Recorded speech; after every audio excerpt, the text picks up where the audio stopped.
Well, there's a lot going on in the music industry these last few days.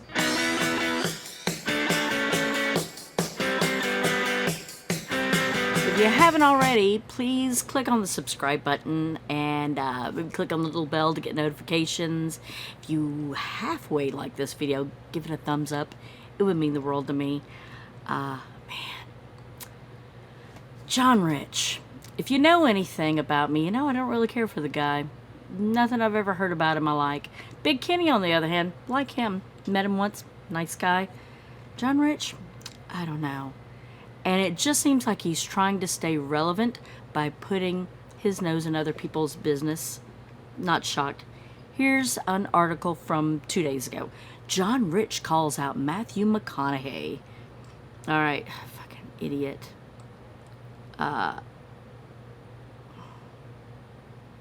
He loves Trump, which tells me all I need to know about him. John Rich responded to Matthew McConaughey's viral photo of his swollen eye with a political statement that garnered much attention on social media. Probably because he doesn't have any attention on social media right now.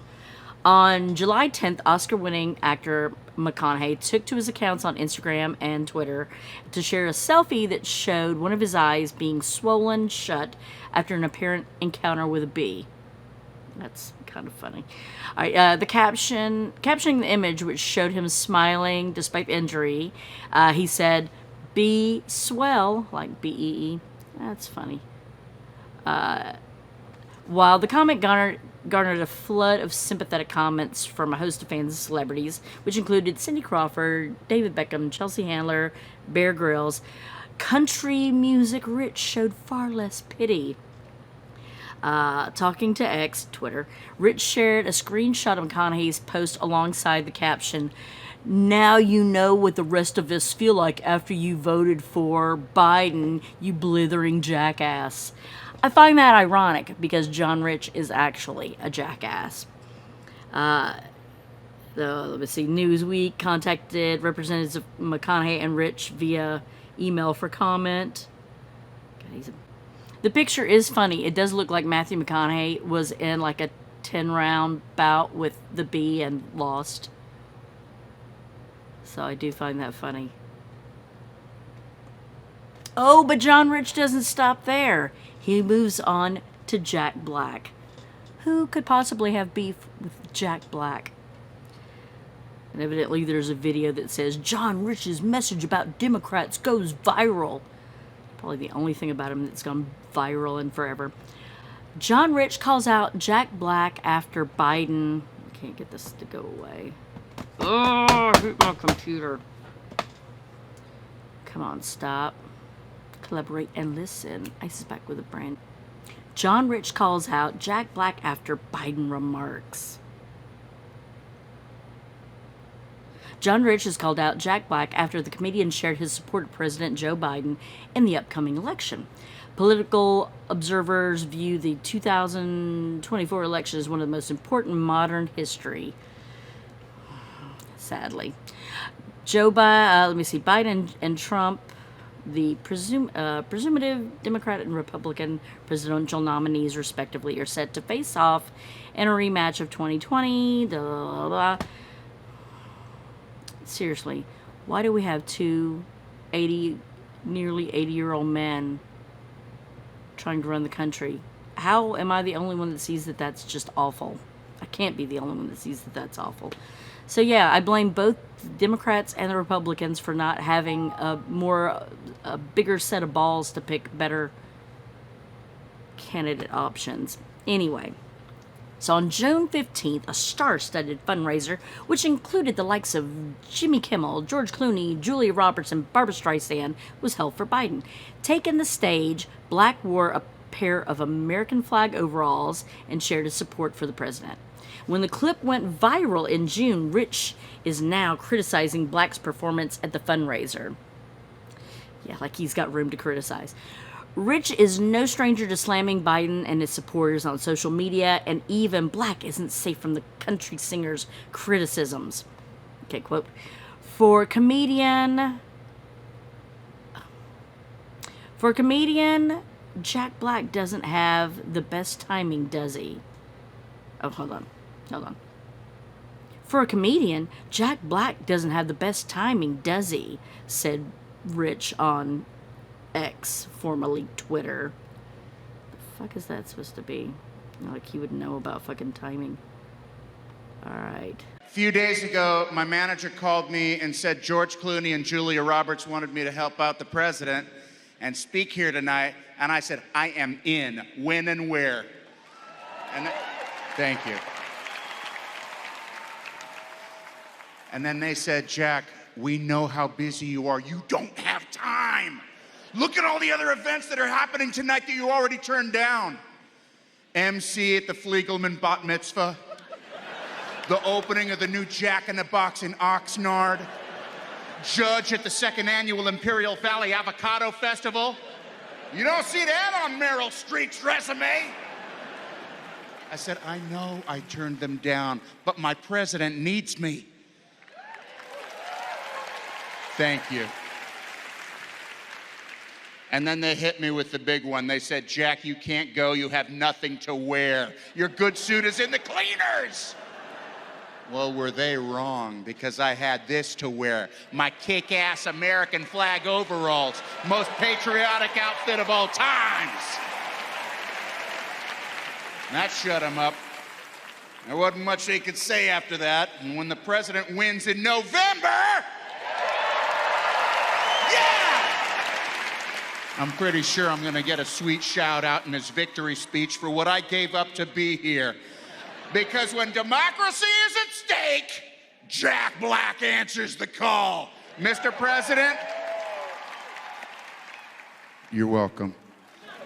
That's not the president, that's not Judge, it's a random dude. But I thought it would look better if I talked right to a guy. That's funny, that's kind of funny. In the comment section, people showed their support for Black, including Star Wars actor Mark Hamill, who wrote like. I like Mark Hamill. He's hilarious. I'll tell you why I don't like John Rich. One, I just don't like him. And two, mustache. There's very few people that can pull off a mustache, all right? There's 3 people that can pull off a mustache, a real mustache. You've got Tom Selleck. You've got Burt Reynolds. Okay, you've got 2 people that can pull off a mustache, and John Rich, you are not one of them. Okay, are we a gossiping group? Because I feel like we're a gossiping group. So I was dating this guy about a decade ago, and he was downtown with a friend of his, and John Rich had this private club, like on a rooftop sort of situation. Well, the ex-boyfriend and his friend are walking down the street, and out pops John Rich, drunk as shit. I know, what? Shocking. Well, he goes up to the 2 guys and says, hey, I'll give you $100 a piece to kick this guy's ass, because I've got too much to lose. 1, I doubt you probably could have kicked their ass. 2, what do you gotta lose? An ugly ass house that you ruined Love Circle by building? It looks like a dentist office. But anyway, heard it's cool looking on the inside, but anyway. I've had a run-in with John Rich. So, if you know me, you know I love dogs and have worked a lot with dog rescue. And one day I get a call from a friend of mine saying, you know where John Rich lives? And of course I'm like, unfortunately, yes. And she's like, well, he's complaining about there being like a loose dog, pit bull outside of his yard. Can you go, they're calling animal control. Can you go in and just check it out and maybe get the dog if you can? So I show up and I'm looking around. I don't see a dog anywhere. Ding ding on the little security gate, and the little security guard comes on and says, hello. And I'm like, yeah, I'm here about the dog. And he's like, well, somebody else is already here. I'm kind of looking around like, yeah, it's me. I go, well, all right, fine. So I leave. I drive around to see if maybe, they're on the other side. And there is animal control trying to get the dog. So I'm like, okay, at least the dog's taken care of. So as I'm driving away, I get a call from John Rich. And I will give you that. He was very polite and very, humble-ish on the phone. And just, thanks for coming out, da-da-da. I go, I'm going to have to make fun of you because you were afraid of a dog.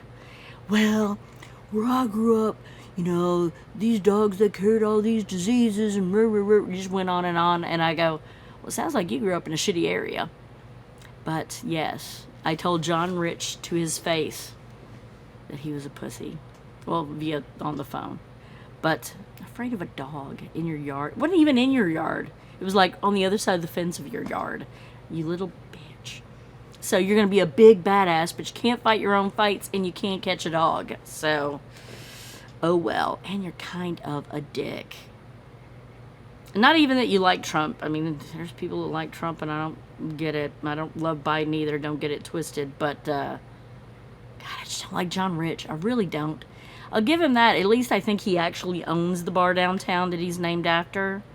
And he does help veterans, I think. So, even horrible people aren't all bad, I guess. Speaking of horrible, parking downtown is a fucking nightmare. I don't know if you've been downtown in a while, but our genius mayor, again, I'm not Republican or Democrat because our mayor's Democrat, and I would gladly punch him and bully our Republican governor right in the throat, but that's just me. So last year, I think it was, they decided to make all of the parking meters 24 hours a day, 7 days a week, privatized. So, what that means, our meters used to be from 8 a.m. till 6 p.m., free after 6, free on Sundays, free on holidays. But now, no, they've sawed off all the old machines, put up the little codes, so you have to do it on your phone. So, which I guess, most everybody's got a phone, but if you don't, I guess you can't park downtown. Parking garages are just extortionists. The parking lots are even worse than the garages, if you can imagine that. There's people that tell me that they'll spend $30-40 for like 2 hours of parking in one of the private parking lots. But the meters aren't any better, and you can't even get close anymore because they've taken away all the little secret spots I knew about. And anything that was a good little parking spot is now valet parking, so you can't get those spots. So you're going to have to walk blocks for the most part, whether it's a meter, whether it's a parking garage, parking lot, and it can get a little hairy anymore because, you got these musicians that aren't making crap downtown. I mean, some of them are doing all right. It depends on your time frame. It depends on what floor you're on, what bar you're in. But to quote some of them, parking is horrendous. 2-hour limits. Oh, yeah. By the way, some of these, like the lots and the parking meters, you get 2 hours. And you can't just renew them. You've got to move your vehicle. All right. High pay-to-park lots, no parking, huge disincentive for ever wanting to play downtown or even go to listen to friends downtown. This is a survey that the city did. All right. It was the Greater Nashville Music Census that was done. Oh, yeah. It's not only inconvenient, it's not safe. All right. Musicians are having to walk blocks with gear on a cart and can be in a very compromised position at the end of the night with a pocket full of cash and a bunch of gear, said musician and Nashville Musician Association President Dave Pomeroy. And he's right. I mean, I've got friends that have parked in garages, had several of them, their cars broken into and gear stolen from it. And among other things, personal items, money, things like that. Pomeroy says sometimes parking fees could be canceled out any money musicians made at a gig. He goes on to say, if you got a gig to pay $80 to park somewhere and you're only going to make $120 on the gig, your pay is a third of what it should be. And there are many ways you can end up paying more for parking than you make at the show. Keep in mind, most of these people, I mean, they're making most of their money on tips. I mean, some of them, they're getting like a base from the bars, but it's not a lot. And the way the pricing on parking is, that's your base. You're making most of your money on your parking, or on your tips. All right, one survey respondent wrote, parking laws keep me from wanting to play in certain parts of Nashville. keeps me from wanting to go downtown. However, Pomeroy said it wasn't always this taxing and complicated to park downtown in Nashville. No, it used to not be. He remembers when meters weren't 24/7 and parking was free downtown on nights and weekends. He said he misses how he could park on the street for more than a couple of hours without being forced to move his car to a garage. Thank you. The good old days, Dave, as I called it. He said, you're playing the gig and you're wondering if your car is going to be towed away because your meter's expired. That doesn't make for a good performance. Oh, not only that, there are people in like the garages and the lots that they're getting booted. And we're finding out that some of those bootings are not legitimate. It's like people have gotten their own little boot devices booting them. And then I've got a friend that she said it cost her $1,000 to get the boot removed. $1,000. But then come to find out, it wasn't really even a legitimate, it wasn't done through the garage, but she's still got to pay it because she's got somewhere to go. She can't call the cops or anything. I mean, she's got to get somewhere. It's an emergency. So these people are shifty as shit. So you've got to not only worry about getting mugged, you got to worry that you're going to get booted legally or illegally. You got to move your car. You got to find a spot to begin with. And then just dealing with all the other bullshit. It's crazy. Pomeroy added, if Nashvillians aren't worried about the musicians, they should be concerned about the music and the Nashville's economy. He says, I think it's hurting every aspect of the industry, and I agree, Dave. I agree. While this is according to WKRN News 2, while there have been efforts at the state and local levels to support small music venues and musicians, Pomeroy said parking and traffic concerns can be one reason shows have empty seats. And I agree. Let me tell you, everybody's going on about how, the economy, industry, tourism's so great. It just depends on the bar. Now, these new shiny bars, they're getting all the attention. Don't get me wrong there. People are lining up for that crap. But old Nashville is almost completely gone. You've got just a couple of bars that were there before the boom. That's not a Tootsie's. I mean, you've got like Layla's, Robert's, Legends, Second Fiddle. That's about it. Everything across the street is gone, turned into something else. You got a few that are left on 2nd Avenue. But Old Nashville is dying. And what people are telling me that they're spending on drinks, just drinks in these name places, is atrocious. I don't know how some of these bars, the bar owners, and I think some of you know who I'm talking about, I don't know how you sleep at night. Because I got to tell you, the person that originally opened that bar way back when, she would be rolling over in her purple casket right now, I would believe. Because she actually took care of her musicians, unlike some people today, in my opinion. I just really don't like that guy. Anyway, but yeah, so you've got to worry about the economy that they're saying is booming, but I'm not seeing it. These new bars that are opening up, they're overstaffed, so the bartenders aren't making the money they should because they're overstaffed. Then you've got the good old bars that they're kind of being lost in the shuffle because of all the new shiny that the tourists want to go to that really are not all that. Y'all are really just, you need to go to the older places. I'm seeing a lot of the buses and the tractors and stuff. They're not as busy as they used to be. The other tours I'm seeing around, I'm either not seeing or I'm not seeing as many people on them as there used to be. I'm not as busy anywhere close to what I used to be.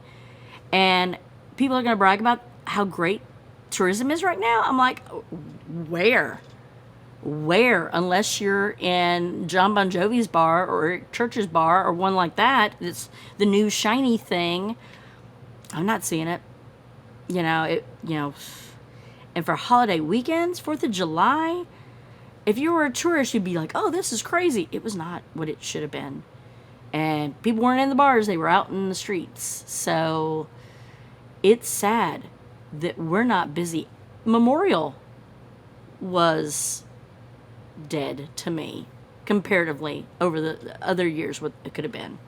It's just... And the city is not making it any better.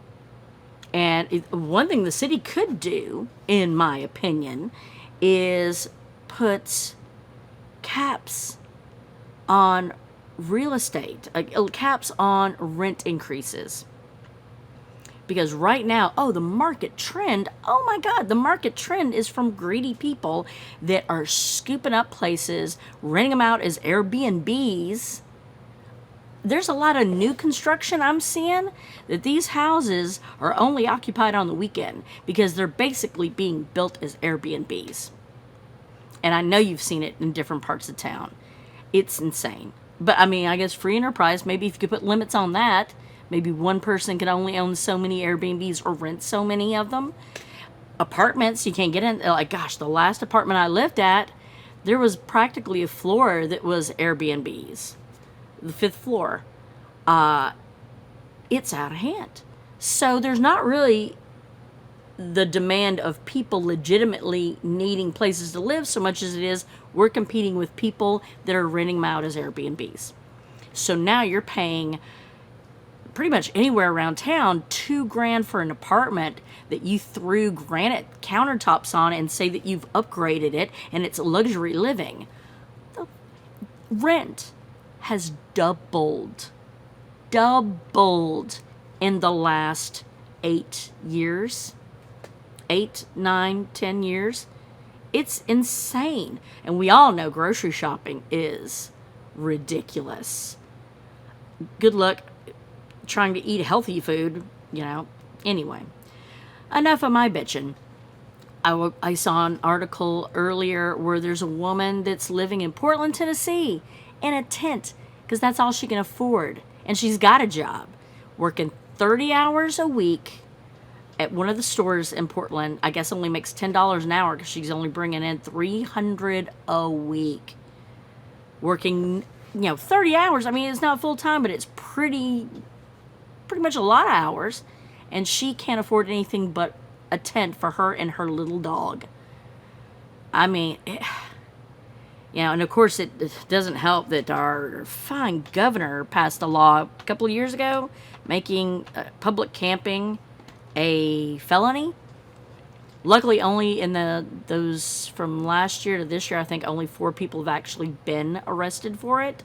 I think 2 were in Knoxville, 1 maybe Cookeville or Chattanooga, and then 1 at here in Nashville at TSU's campus.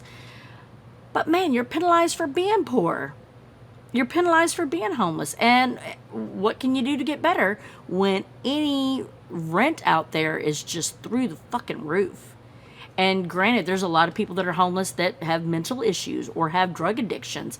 They're not exclusive, but good luck getting help for that too. It's just, we're living in crazy times where the expectations versus the reality are getting so misconstrued. Everybody is wanting to have that pretty fancy, and it looks like everybody can get that pretty fancy apartment or condo or house.